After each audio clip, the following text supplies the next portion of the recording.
और एक बार रिवीजन के तौर पे अगर हम बोल दें तो मैथ्स के पेडागोजी में सबसे पहले हमने पढ़ा था एक जो है कि मैथ्स का प्रकृति क्या है, मैथ्स का नेचर क्या है, मैथ किस तरह का विषय है, मैथ एक विद्यार्थी में किस प्रकार से तार्किक भावना का विकास करता है, मतलब कि लॉजिकल माइंड डेवलपमेंट करता है, मतलब संज्ञानात्मक विकास को लॉजिक से सॉल्व करने का प्रयास करता है। इसी तरह से आगे बढ़ते हैं तो आगे हमने क्या है कि शिक्षण विधि के तौर पे देखा था, और शिक्षण विधि में हमने ये देखा था कि अलग अलग मनोवैज्ञानिक का अपना एक शिक्षण विधि होता है, जिसमें कि हम सबसे पहले वैन हीले के बारे में पढ़े थे। और वैन हीले ने क्या है कि एक बच्चे के मानसिक चिंतन को बढ़ाने का काम किया था, किसके माध्यम से, ज्यामिति स्ट्रक्चर को पहचानने के माध्यम से, विश्लेषण करने के माध्यम से, संबंध खोजने के माध्यम से, या उसमें जाके किसी चीज का रिसर्च करने के माध्यम से। कि कहने का मतलब क्या है कि वैन हीले साहब का जो हमने पढ़ा था वो पढ़ा था हमने क्या है कि वैन हीले साहब का हमने पढ़ा था क्या, ज्यामितिक सिद्धांत हमने पहले पढ़ लिया था वैन हीले का, है ना।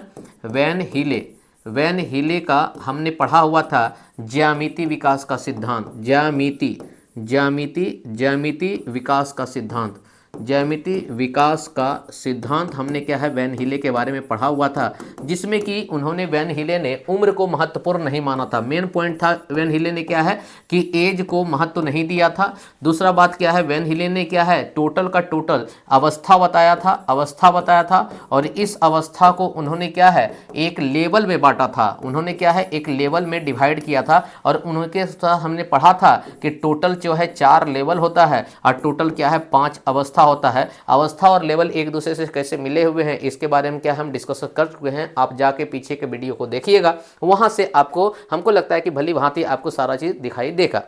बाकी बात यहां से हम आगे चलते हैं। एक नया मनोवैज्ञानिक है जिसका नाम है न्यूमैन, और हमें लगता है कि आप जो है हेडिंग से समझ गए होंगे, आपके पास जो नोटिफिकेशन गया होगा कि न्यूमैन का त्रुटि विश्लेषण सिद्धांत हम लोग क्या बोलते हैं, उसी को यहां सबसे पहले हम लोग पढ़ेंगे। तो सबसे पहले हम देखते हैं कि दूसरा, न्यूमैन एक मनोवैज्ञानिक है। न्यूमैन एक मनोवैज्ञानिक है। ये क्या है, एक मनोवैज्ञानिक है।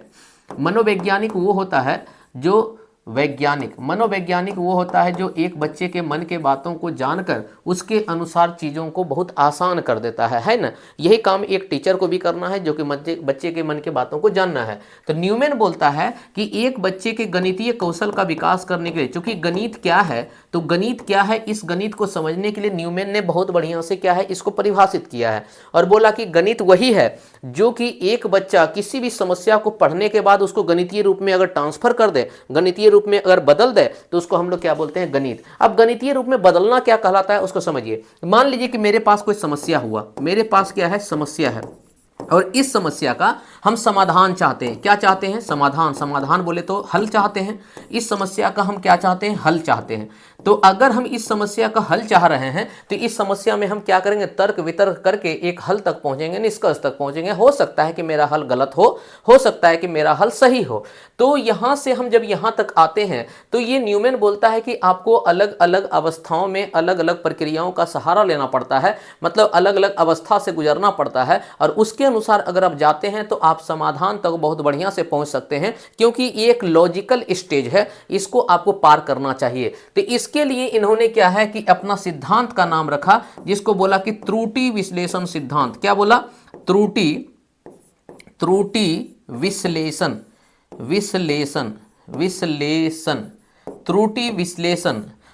विश्लेषण सिद्धांत, इसका नाम रखा इन्होंने त्रुटि विश्लेषण सिद्धांत। अब ये त्रुटि विश्लेषण क्या बोलता है कि एक बच्चा अगर कभी किसी समस्या का समाधान करेगा तो ऐसा तो नहीं होगा कि समाधान हमेशा सही हो जाएगा।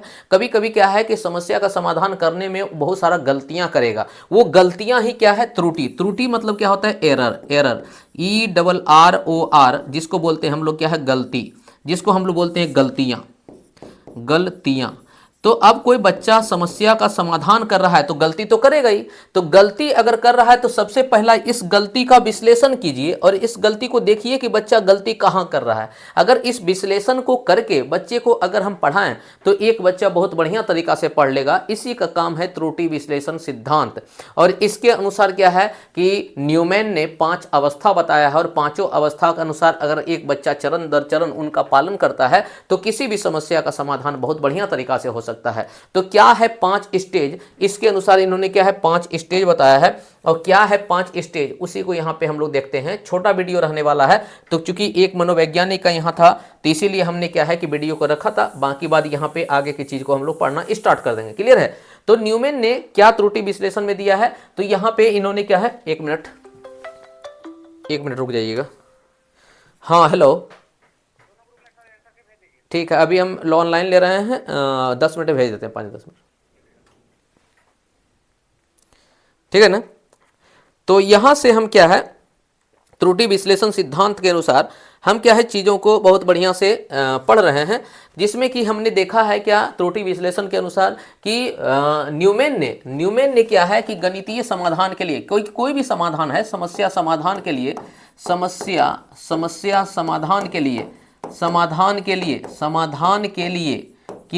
न्यूमैन ने क्या किया है, न्यूमैन ने 5 अवस्था में बांटा है। बोला कि अगर 5 चरण, कोई भी समस्या का समाधान चाहते हैं तो वो विद्यार्थी को 5 चरण से गुजरना पड़ेगा। 5 चरण, कितना चरण, 5 चरण। इसी चरण को बोलते हैं अवस्था, इसी चरण को बोलते हैं अवस्था या स्टेज, इसको बोल सकते हो, इसको स्टेज। मतलब एक बालक अगर ये 5 चरण से होके गुजरेगा तो उसके समस्या का समाधान मिलने का चांस ज्यादा होगा। अब क्या हो रहा है सुनिए, उन्होंने बोलता है कि पहला होता है क्या, अगर आपके पास कोई समस्या आता है तो उस समस्या को पहले आप क्या कीजिए, पहले आप पढ़िए, उस समस्या को पहले आप क्या कीजिए, पढ़िए। तो यहीं पे अगर हम लिखना चाहें समस्या का, तो समस्या को यहीं पे लिखते हैं, कोई दिक्कत तो नहीं है। हाँ स्टार्ट। तो अवस्था 1 यहाँ पे लिखते हैं, अवस्था 1। पहला अवस्था में उन्होंने क्या करता है, पहला अवस्था में उन्होंने बोला कि समस्या को आप पढ़िए, मतलब समस्या को पढ़ना, समस्या को पढ़ना। यहाँ पे क्या है, समस्या को पढ़ना, मतलब एक बालक को सबसे पहले समस्या को रीड आउट करना चाहिए। जैसे मान लिया कि आपके सामने अगर कोई क्वेश्चन आता है तो क्वेश्चन बनाने के पहले एक बार क्वेश्चन को हम लोग क्या करते हैं, पढ़ते हैं। अब पढ़ने के बाद तब हमको समझ में आता है क्वेश्चन क्या कह रहा है। ऐसा नहीं कि बिन पढ़े क्वेश्चन, हो सकता है कि कोई जो है जोर जोर से पढ़ के बोलता है, अब कोई क्या है मने मन पढ़ता है। पढ़ने का अपना एक लेवल होता है, तरीका होता है, जिसको कि वाइगोस्की ने इंट्रोड्यूस किया है, जो कि प्राइवेट स्पीच के तौर पर या साइलेंट स्पीच के तौर पर या पब्लिक स्पीच के तौर पर देखते हैं। उसके बाद यहाँ क्या है, अवस्था 2 होता है। अवस्था 2 में जिसको बोलते हैं क्या, न्यूमैन ने, अवस्था 2 होता है। और अवस्था 2 में बच्चा जो होता है वो पढ़े हुए चीजों को समझना चाहता है, मतलब कि समस्या को समझना, समस्या को समझना। तो एक तो सबसे पहले क्या है, समस्या को पढ़ना, उसके बाद क्या है, समस्या को समझना। तीसरा अवस्था आता है, जब हम समस्या को समझ जाते हैं तो हमको पता चल जाता है कि समस्या में कौन सा फार्मूला लगने वाला है, तो इसलिए हम तीसरा अवस्था मानते हैं, जिसको बोलते हैं कि समस्या को अगर हम समझ गए हैं तो उन समस्या को गणितीय रूप में बदलाव करना या रूपांतरण करना। मतलब कि समझे हुए समस्या को गणितीय रूप में, गणितीय, अभी सबका एक एक उदाहरण देखेंगे। गणितीय रूप में एक तरह से क्या है, गणितीय रूप में प्रकट करना, गणितीय रूप में प्रकट करना। तो ये समस्या का हुआ एक तरह से क्या, तीसरा स्टेज। जब अवस्था चौथा में आते हैं तो अवस्था चौथा बोलता है क्या, जिसमें क्या हम देखते हैं क्या, जब समस्या को गणितीय रूप में प्रकट कर दिए तो अब यहाँ पे समस्या को हल करते हैं। क्या करते हैं, समस्या को हल करना,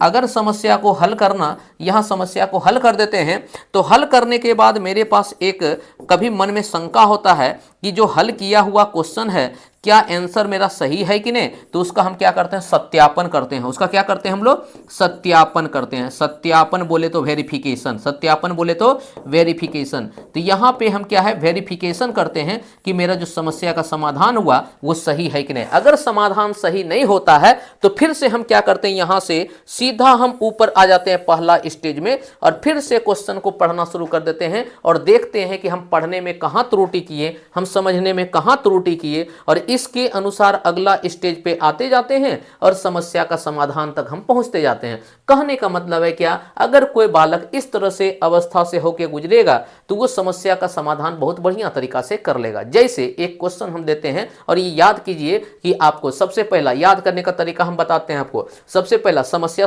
तो सब में लिखा हुआ है, ये है। आपको क्या करना है, सबसे पहला पढ़ना है, पढ़ने के बाद समझना है, समझने के बाद गणितीय रूप में प्रकट करना है, उसके बाद हल करना है, तब आपका सत्यापन करना है, ये याद करने का तरीका है। इसीलिए कभी कभी आपको क्वेश्चन भी दे देता है कि बताइए, न्यूमैन का नाम नहीं देगा लेकिन बोलेगा क्या, बताइए किसी भी समस्या का समाधान करने को कौन कौन से चरण से होकर गुजरना पड़ता है, ये इसको क्रमबद्ध तरीका में सजाएं, तो वहां पे ये काम होगा। जैसे एक क्वेश्चन देते हैं कि दो संख्याओं का योग, दो संख्या का योग 9 है, जिसमें बड़ी